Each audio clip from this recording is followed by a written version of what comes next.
Prairie Mosaic is funded by the Minnesota Arts and Cultural Heritage Fund with money from the vote of the people of Minnesota on November 4, 2008. The North Dakota Humanities Council, a nonprofit, independent state partner of the National Endowment for the Humanities. The North Dakota Council on the Arts, and by the members of Prairie Public.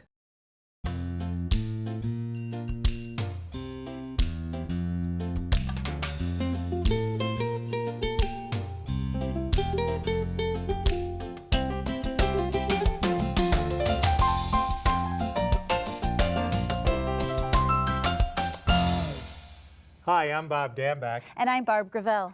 Welcome to Prairie Mosaic, a patchwork of stories about the people and places that contribute to the arts, culture, and history in our region. On this edition of Prairie Mosaic, we'll visit the headwaters of the Mississippi and a North Dakota State Park, see how rhubarb leaves can be transformed into pottery, and profile a painter from Moorhead. Technology and steel reflect the artistic talents of a Moorhead, Minnesota woman. Karmen Rheault can't remember a time when she was not making art. Today she employs an iPad, a plasma cutter, and a welder to grow her artistic dreams. I don't remember a time when I wasn't making art. I've been making stuff since I was a little kid. I remember going to garage sales with my allowance for the week and trying to buy art supplies and digging clay at the river and making little sculptures and just anything I could do. I was always making something. When I went to college, my concentration was in sculptural ceramics. I think it was more of a lifestyle change. When we moved out here, I didn't have the wiring for my kiln. And so I thought, okay, well, I'm going to paint then. I just decided, you know, that needs less tools right now. It's easier to set up. I had small children, so I went and just started painting like crazy and just painted and painted for years. I think about 12 years. I've never really understood an artist that sticks with a medium for their entire life, just because I'm inspired by so many different things, and I've always had this passion to learn new mediums. This is a piece that I started, I guess it's called Into the Fire. It's about facing your fears. A friend of mine said, you know, we should take this welding class. And I said, yeah, I've always wanted to learn how to do that. I've never learned that. We took one course, I think it was one evening. By the end of the week, I had all the tools. I had a welder and a plasma cutter, and I was set up. There you go. Got my first part there. I love the tools. The fact that you can make something out of this flat sheet of steel and cut it down and create this crazy three-dimensional object, that was really intriguing to me, and it kind of brought me back to what I loved about ceramics. It was sort of that same way where you could start with this, you know, piece of mud or clay and build something completely different. This is my favorite tool, the plasma cutter. It's like drawing with fire.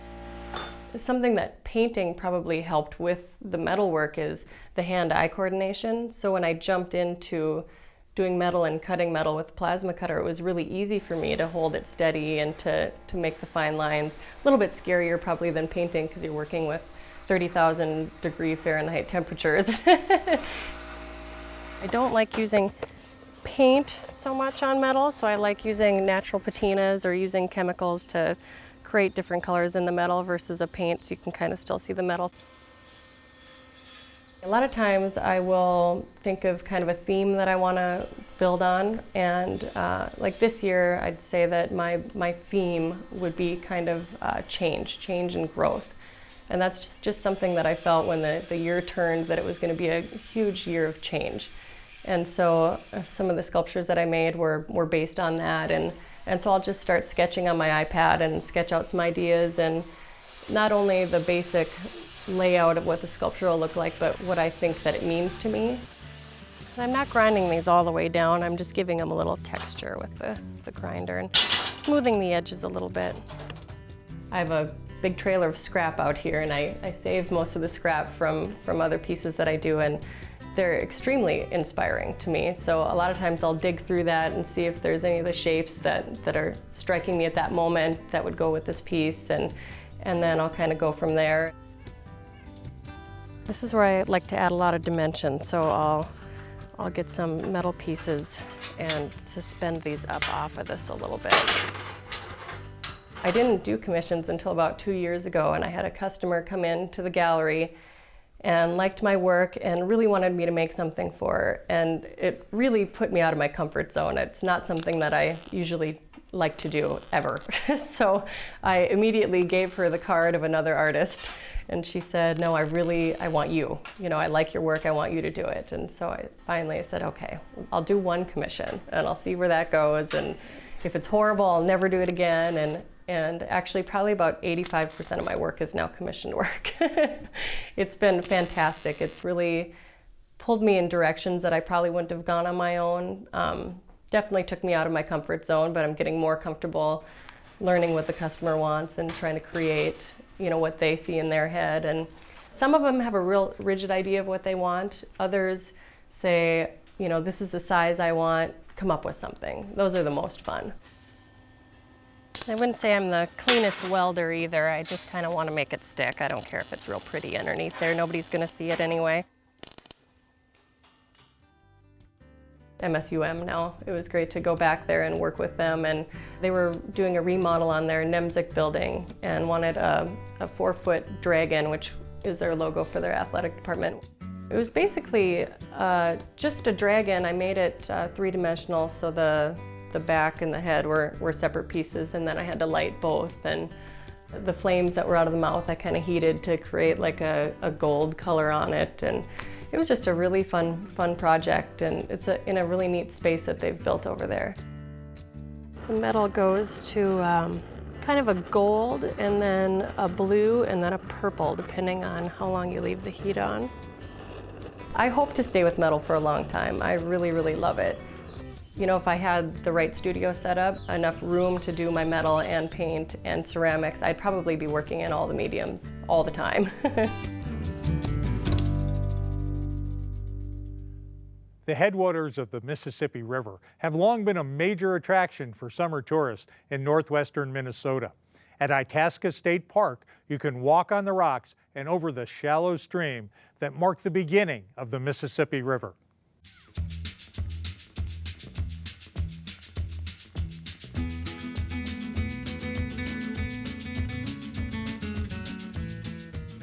It's a great place to work, but the hardest part is everyone, when they're here, they're on vacation. Itasca State Park is Minnesota's oldest state park. It began in 1891. It was set aside by the state legislature after a big push from a guy named Jacob Brandenburg Brower, who came to this area and found that it was a very important spot that should be preserved for future generations. One thing is that the park is very large. It's over 32,000 acres, so there's definitely a lot of places to get out and explore. Everything opens by Memorial Day weekend and goes through fall colors, which typically is about mid-October. But the park is open year-round, and so people can come to the park any time of the year. Each year we have around 500,000 people that visit Itasca State Park. We have very good visitor numbers that come from the state of Minnesota, as well as North Dakota, Canada, Iowa, Illinois, the surrounding states, as well as from all over the United States and countries from all over the world. They come to this area for a wide variety of reasons. Some come just to see the headwaters of the Mississippi River. Others will come to camp, bike, hike. In the fall, we have a deer hunting season that goes on, as well as when we get into winter season, we have skiing, cross-country skiing and snowshoeing. We have year-round housing in the park, so people could stay here. We actually have one of our campgrounds open to primitive camping in the wintertime too, so you could camp here year-round if you wanted to get into the winter months as well. There's plenty to do, whether you're here in the summer, the spring, or fall, or winter, and it's a good representation of what northern Minnesota used to look like all the way across.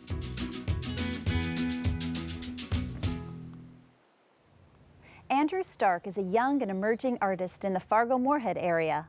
He studied art at Minnesota State University Moorhead, and his art is displayed in galleries all over the region.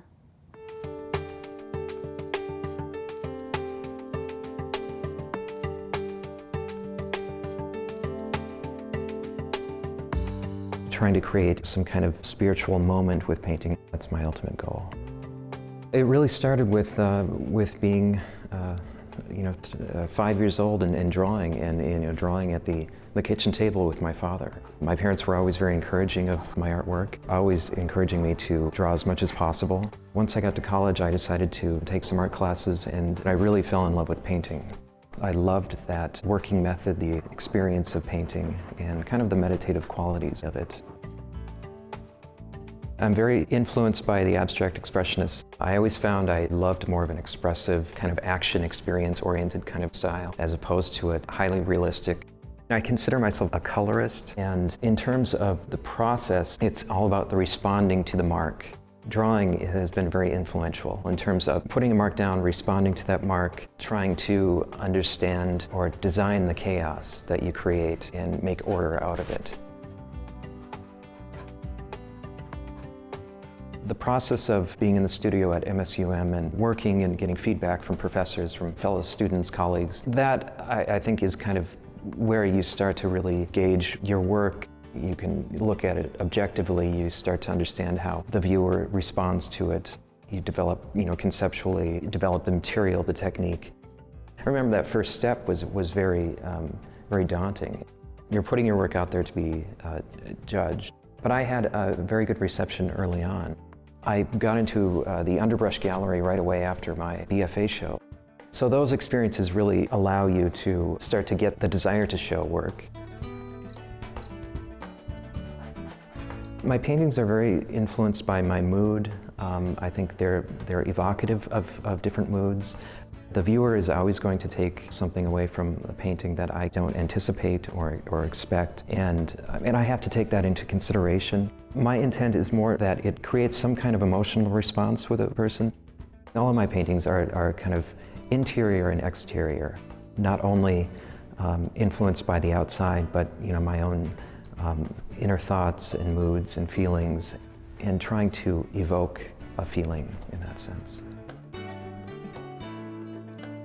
Knowing when you're done is always difficult.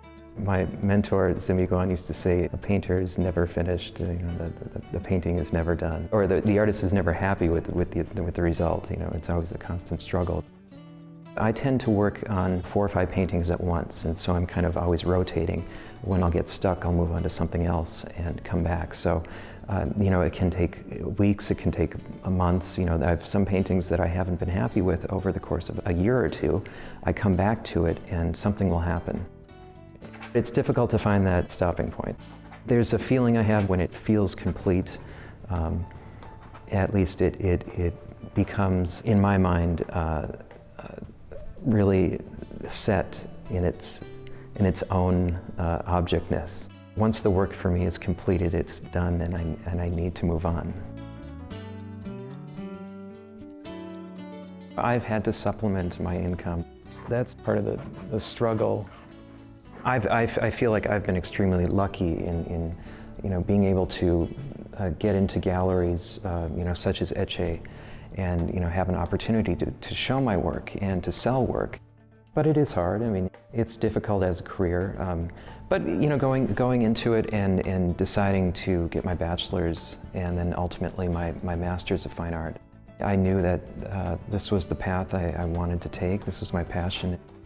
It keeps you coming back, and so far it's been very rewarding.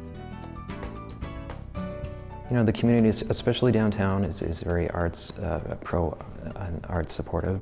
It's very inspirational for me, and it gives me a sense of peace. Arts often have a lot of difficulty in terms of support, but I think there's always room for improvement. Follow your passion, do what you love. Don't be afraid to take risks. One of the biggest lessons that I learned while in school was, and especially with painting, was not being afraid to fail in terms of my work. Always pushing forward, experimenting, exploring, trying as many techniques as possible, trying as many things as you can, and to really carve out where you want to go.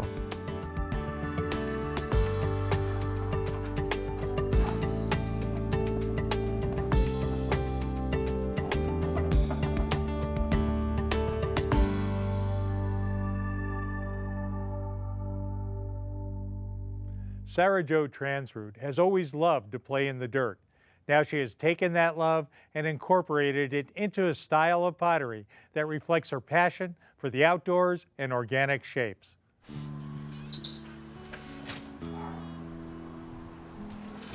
Art gave me a release because I was so nervous as a child. I think it gave me a release where I could do things that I was actually good at. I usually start with going out to the rhubarb patch and looking at my leaves. I grew up with rhubarb leaves. You know, we played with rhubarb leaves. We did stuff with rhubarb leaves when we were growing up. I need to find two similar leaves. Of course, no two are alike. And I look for a leaf that kind of spikes my creative interest. I need a leaf also that will lay somewhat flat, because if it's too much wavy, then you can't get it laid down into the clay. The first time I got an inkling to use clay is I bartered with a friend. She made the cement leaves, which I'm sure most people are familiar with out of rhubarb. And I looked at that and I thought, it's so heavy and clumsy. It's beautiful, beautiful, but I don't want it to be so heavy. I thought, I can do clay. And I have to do some trimming on the veins, because if the veins are too thick, they will press all the way through your clay, and then you don't have a leaf, you have bits and pieces of mess.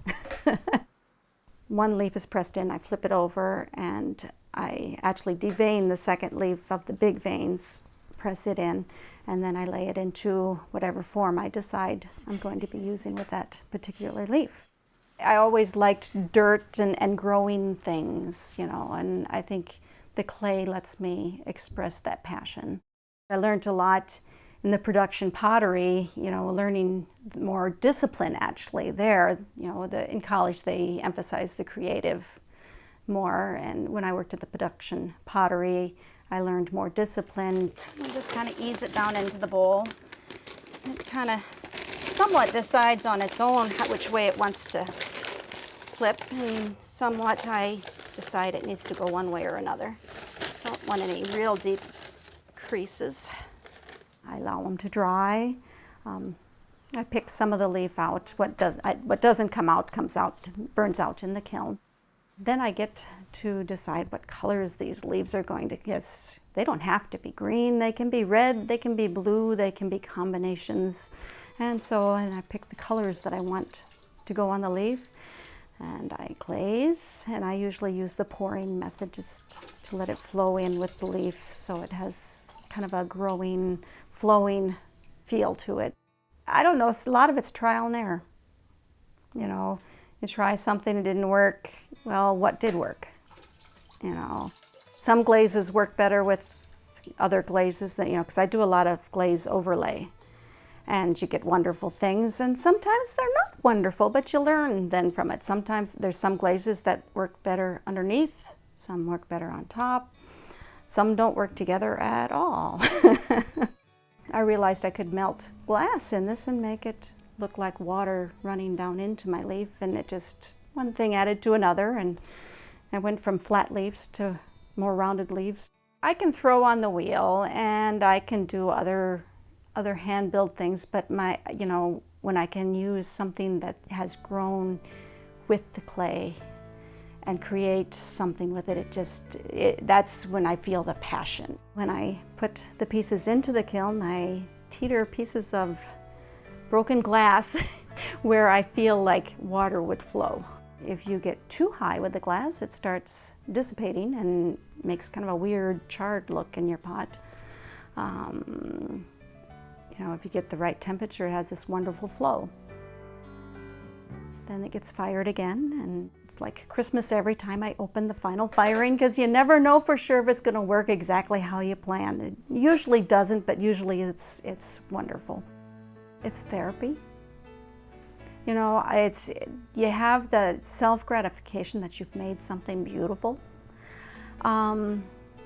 There's something for me about digging in dirt, playing in the clay, that just makes me feel good. And that's kind of a therapy for me too. I really enjoy seeing it done, but one of the joys is seeing how other people react to them.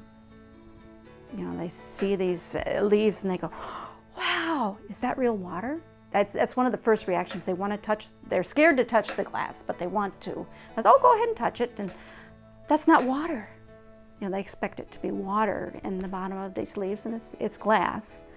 And then, you know, just watching their reactions to the different colors and shapes. The passion evolves into the next thing. And who knows what will be next. You know, it keeps evolving, you know, and it's kind of a journey. And it speaks a little bit of my story, I guess. Ben Suki was raised in a family that valued the land as much as they valued music. In his solo Stompgrass show, he's a virtual one-man band with a unique style, a mix of blues, folk, and rock.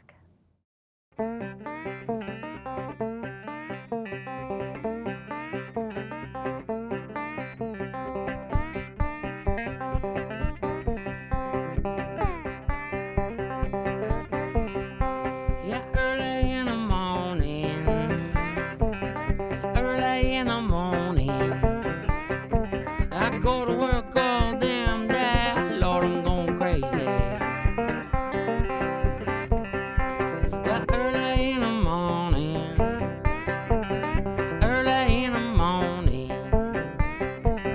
when I go to sleep, I lay upon a mountain of dreams. One of these days, I'm gonna climb up in a mountain and stay.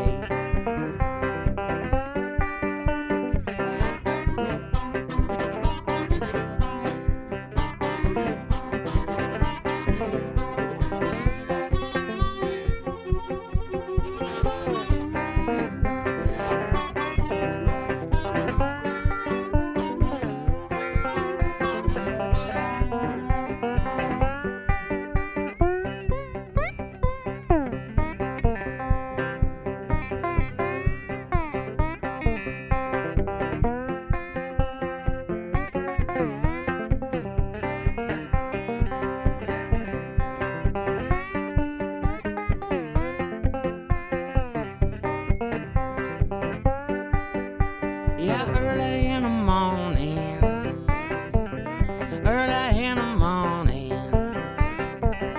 when I go to sleep, I lay upon a mountain of dreams. One of these days, I'm gonna climb up in that mountain to stay. Oh, one of these days, I'm gonna climb up in that mountain to stay.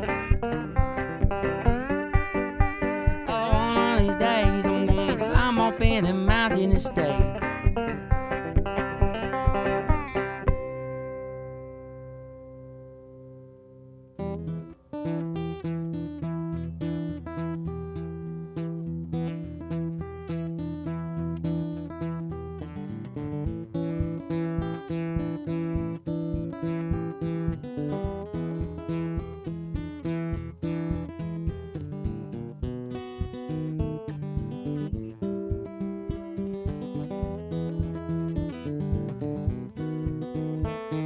Sitting at that station, I know two southern line. You're on vacation, the one-way ticket kind. You started moving out slowly, and now there you go. Some kind of zen that found down in Old Mexico. You were a mover and a shaker on the scene. You rolled in 6 gear, if you know what I mean. You wore those diamond rings from your head to your toe. You jumped that first world ship for that third world boat.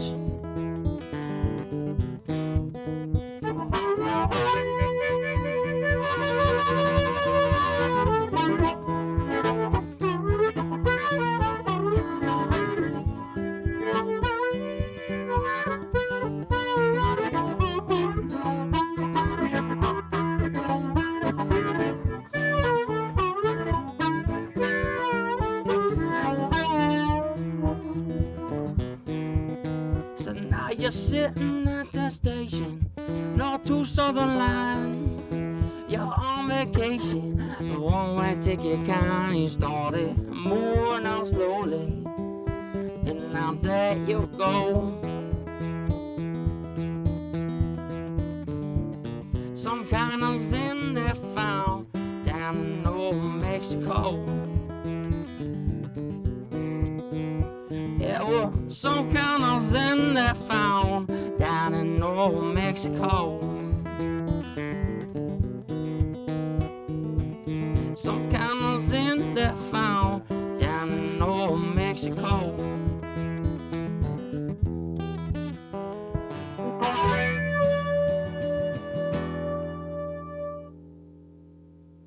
If you know of an artist, a topic, or an organization in our region that you think might make an interesting segment, please contact us at prairiemosaic@prairiepublic.org. I'm Barb Gravel. And I'm Bob Namback. Thank you for joining us for this edition of Prairie Mosaic.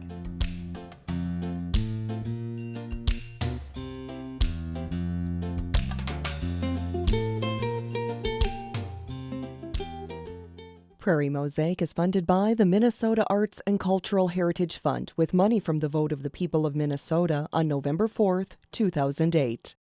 The North Dakota Humanities Council, a nonprofit, independent state partner of the National Endowment for the Humanities. The North Dakota Council on the Arts, and by the members of Prairie Public.